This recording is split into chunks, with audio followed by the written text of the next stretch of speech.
Bum bum ba bum ba ba bum bum ba bum. Oh boy, I am so happy to be in this super high security home that no one can break into. Isn't that right, voice in the wall? Voice in the wall. I'm just Mousey. You think you're making this easy on me? Sir, I don't even know who you are and how did you get into my... As a gay ship artist, radioactive gamer squirrels, and streamers who think they're nothing special weren't enough, I have to deal with a mouse that's half my size and uses poorly animated videos to tell stupid stories. Dude, you broke into my house, killed the voice on my wall, and insulted me. The least you can do is tell me who you are. I'm Merc, and I'm here to tell you about the Defending Internet Crybabies from Killing Themselves initiative. Get the The MCU is a beloved franchise. Beloved by who? Everyone. Yeah, everyone. And I have 22.55 billion pieces of evidence for anyone who disagrees with that statement. Now, the MCU is still running strong, and it makes us watch every movie in the theater at least once. And there are at least 2 MCU movies each year. Not this year. Yeah, our 2 MCU movies have been pushed back, and the whole Phase 4 timeline is all out of whack. So I'm doing my duty and giving you the best Marvel content you're craving. Today, we are looking at every MCU movie's post-credit scene. I'll do the actual movie some other time. Now, my general critique for a post-credit scene is that it has to tease something really exciting about the future of the MCU that we don't already know, and if it includes 2, one can be an epic funny. This list includes all the MCU movies except for Endgame and Incredible Hulk because those 2 don't have one, and specifically in the Incredible Hulk's case, I don't want to pay Universal to see that. Alright, enough stalling, let's get on with the worst post-credit scene. Number 21, Captain America. It is literally just an ad for the first Avengers. That's it. Yeah, I know a lot of these are technically ads, but this one doesn't even hide it. It is literally just the trailer. What sucks even more is that this is around the time where people were starting to get the hang of staying after for the post-credit scene. So when they stayed and they just got an ad, it probably felt like Marvel was giving them a big middle finger. Number 20, Doctor Strange. The first post-credit scene is fine. It's a scene from Thor Ragnarok, but I feel like it took away the surprise of Doctor Strange being in that movie. I will say that I do like that this scene is actually in the movie, because sometimes these movies will just throw in a scene that doesn't even follow the canon. I'm looking at you!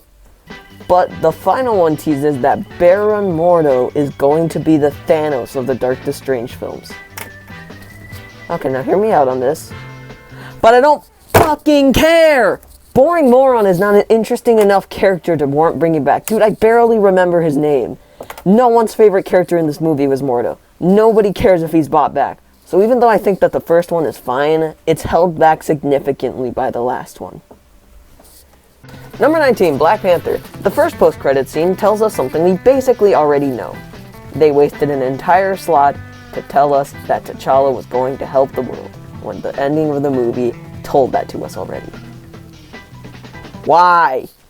The other scene shows us that Bucky is now the White Wolf or something, which is neat, but that first one really stinks, man. Number 18, Iron Man 3. An underrated movie in my opinion. The post-credit scene is the epic funny in this one. But there's only one. If you use your one post-credit scene as a joke, it's not going to feel worth it to stay around. Yeah, you can analyze it all you want and say how it shows that the movie could have been a fiction, but I don't care, it's not good enough. Number 17, Guardians of the Galaxy. This one also only has one, and it wastes it on a funny haha, but this one is slightly better because it introduces Howard the Duck. Number 16, Thor. Nick Fury shows up again and tells Dr. Selvig to take a look at the Tesseract, and it shows that Selvig has been possessed by Loki or something. It's cool, but Selvig isn't possessed like Loki after this, and this is one of those fictitious scenes that they just make up for the post-credit scene. Number 15, Thor. The Dark World. The first post-credit scene shows us the Collector getting a hold of the Reality Stone, which is pretty cool, but the second one just shows Padme and Thor making out while an evil beast terrorizes a parking lot. The first one is cool, but it's held back by the second one, which is pretty lame-o. Number 14, Thor Ragnarok. Hey, all 3 Thor movies clumped together, look at that. I didn't even do that on purpose. The first one shows Thanos' ship approaching the Asgardians, which is awesome because this is the moment right before Infinity War. And the second one is an epic funny of the Grandmaster getting murdered by his own people. Yeah, really funny. Number 13, Captain Marvel. The first scene shows that Captain Marvel breaking into the Avengers facility, which is good until you realize that it doesn't make any sense. If Captain Marvel found out where Tony was when the Avengers were on the base, then that would mean that the Avengers knew that he was in space. But that's not true, according to Infinity War. Man, I just want some continuity. The other one is pretty weird. Goose vomits the Tesseract. This one should be lower, shouldn't it? Number 12, Ant-Man. The first scene shows us that Hope Van Dyne is becoming the Wasp. Cool, but we knew that it would happen eventually. And the next scene is straight out of Civil War. Both solid, but relatively forgettable. Number 11, Infinity War. Nick Fury gets dusted and it shows a pager with Captain Marvel's logo on it. While this is cool, we already knew that she was going to be in the movie, so the most interesting part of this was Nick Fury dying. Oh shit, Maria Hill's in there too. Number 10, The Winter Soldier. The second one shows us that Bucky is in the museum staring at himself, but who cares when the first one shows us that an offshoot of Hydra is using Loki's scepter to power the twins, Pietro and Wanda Maximoff, aka Scarlet Witch and Quicksilver. Way back when The Winter Soldier released, this was probably the massive moment. They finally got the mutants! No, but now in 2020 we do. It was probably kind of disappointing to see Quicksilver fall flat on his, back in Ultron. But this post-credit scene is still killer. Number 9, Iron Man 2. This one shows that Coulson is in New Mexico with Thor's hammer, which is pretty awesome in retrospect. I didn't see this one in the theater, but all the nerds who did were probably glad that they read the comics. Number 8, Guardians of the Galaxy Volume 2. This first post-credit scene shows that Sylvester Stallone and a bunch of wacky aliens are forming together so they can make the original Guardians or something. I don't know. And the last one shows that Aisha has created Adam Warlock. I think that both of these are probably enhanced enjoyably because they haven't been explored yet. And they would have been explored had not a bunch of K-pop stans and snowflakes been exposing James Gunn for things he said in 2009, and most recently, 2011. Get a hobby! And even worse is that James Gunn got fired temporarily and then came back, so all they did was hit the face forward and whack. What was the point? Anyway, pretty solid post-credit scene. Number 7, Civil War. This one shows us that Bucky's getting treated in Wakanda, and the next one shows us that Spider-Man's chilling in his bedroom. This one's awesome because back in Civil War, we didn't know that these movies were coming, so it was really cool. Number 6, Homecoming. The first post-credit scene teases that the Sinister Six is there, and I love it, and it's so cool. The Sinister Six is one of the most iconic Spider-Man villains of all time that isn't in the movies. And I think that this is enhanced just because I feel like we're really close to getting that movie. My nerd sense is tingling. Oh, also I forgot that the second post-credit scene is Chris Evans giving us a big middle finger for staying. I think that's pretty funny. Number 5, Ant-Man and the Wasp. These ones are really cool. They both feed into Infinity War with the Pims being dusted and an ant playing the drums while people die. Some say that these scenes are the best part of the movie. I didn't say they weren't.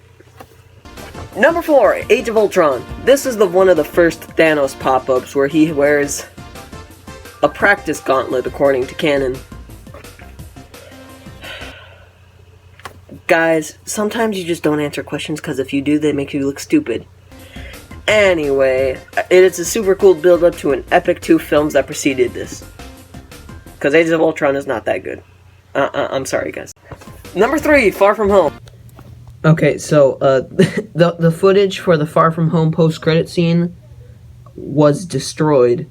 So instead, I'm just gonna show you guys footage of me playing with Legos. This is one of the most recent ones, and it is super cool. The first one shows Spider-Man getting outed as a villain, a classic story, and he is outed by the original J. Jonah Jameson.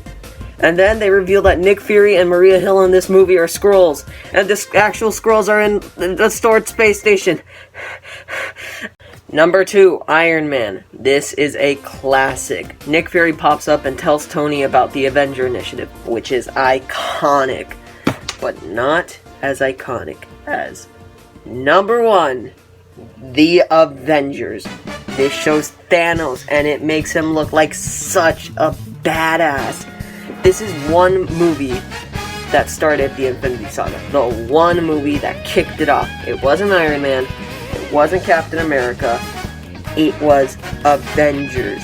It is so iconic. That is, guys, listen. I want that played at my funeral.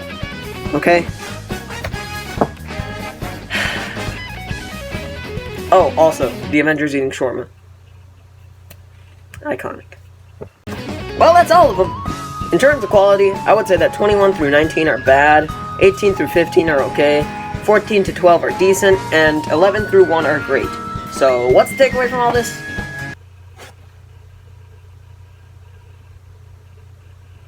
You think they'll reveal the Fantastic Four and Black Widow?